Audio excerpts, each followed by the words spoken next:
motivo desse protesto, realizado no último dia 30 em Belo Horizonte, é o assassinato de Gleison Cedinês da Silva, de 37 anos.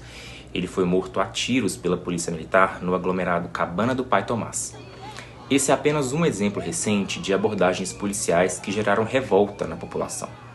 No primeiro trimestre de 2022, a cada 1h30, uma pessoa denunciou policiais e bombeiros na Ouvidoria Geral de Minas Gerais.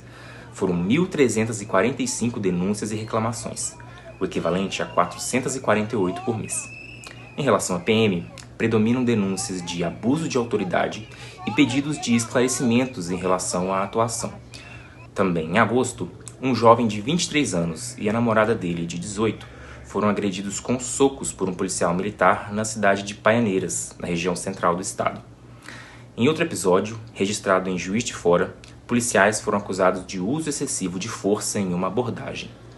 Em julho, um militar assassinou um homem durante uma abordagem na Vila Barraginha, em Contagem. E esses são apenas alguns de uma lista enorme de casos. Por que episódios como esse continuam acontecendo? Uma possível resposta é a impunidade. De janeiro a julho desse ano, 213 agentes foram denunciados à Justiça Militar e somente 39 foram condenados. O policial responsável pela abordagem na Vila Barraginha, por exemplo, já tinha em seu nome uma longa lista de antecedentes criminais, mas ainda assim estava na ativa. O Tempo conversou com Luiz Flávio Sapori, um especialista em segurança pública.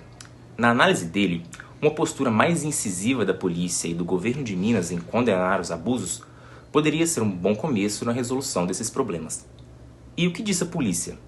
A Major Laila Brunella, porta-voz da PM, falou sobre o assunto no dia em que Gleison morreu no Cabana. Senhores, a gente precisa sempre, eu gosto muito de ressaltar quando a gente tem essa oportunidade, toda vez que nós temos uma ação policial militar incisiva dentro de um aglomerado, os próprios traficantes obrigam muitas vezes o cidadão de bem a realizar denúncias. A avaliação que eu faço é que nós somos hoje a polícia militar com a menor letalidade no país. E esses números não são nossos, somos nós que fazemos essa classificação, é uma classificação de nível federal. E ainda assim somos a polícia que mais reduz crime no país. Nós temos hoje o estado mais seguro para viver, nós temos hoje a menor letalidade. Então isso mostra que, apesar de ações pontuais extremamente direcionadas, nós somos uma polícia que consegue fazer isso sem o uso letal.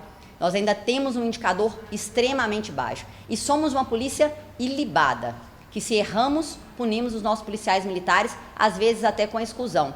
Então, quando há esse reportar dessa necessidade, se for necessário, se erramos, seremos punidos. O policial militar, ele sabe da carga, do quanto é o peso do Código Penal Militar em relação às nossas condutas, e quando nós erramos, nós não temos nenhuma dificuldade de cortar na própria carne. Qualquer ação equivocada, ela vai ser investigada e, se necessário for, punida, inclusive com a demissão e com a exoneração do policial militar.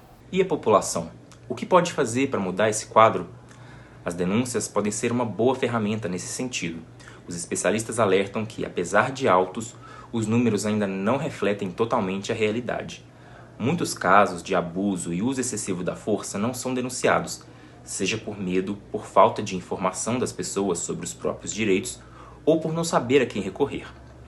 A ouvidoria reforça que denunciar é importante, tanto para que possamos ter estatística quanto para a ação direta naquele caso. A ouvidoria pode encaminhar o procedimento para a Justiça e garantir que medidas internas sejam tomadas, como a expulsão dos agentes, por exemplo. As denúncias devem ser feitas pelo telefone 162 em horário comercial.